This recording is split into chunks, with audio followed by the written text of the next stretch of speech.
Parang may binibisita siya rito. Oo, si Kim Chiu yata binibisita. Hi, Oliver! Attorney Oliver Moeller, binisita nga ba si Kim Chiu sa It's Showtime?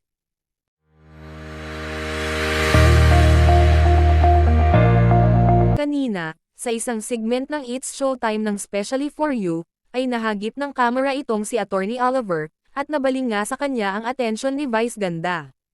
Olivero! O, si Attorney Oliver! Si Attorney Oliver!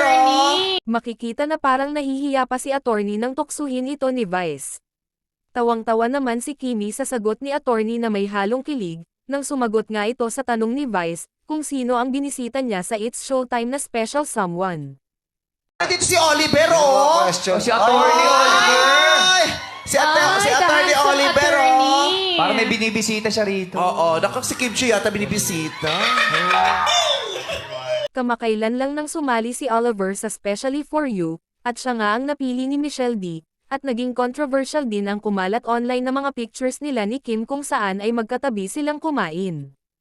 Samantala, pinaliwanag naman ni Oliver na gusto lang niya makamit ng new friends na taga Maynila, kaya bumalik siya sa It's Showtime, na itanong din ni Vice Ganda kung hanggang ngayon ay nag-uusap pa rin ba sila ni Michelle D, at sinagot naman ni Oliver si Vice ng secret, parang mas gusto ni Attorney ng private.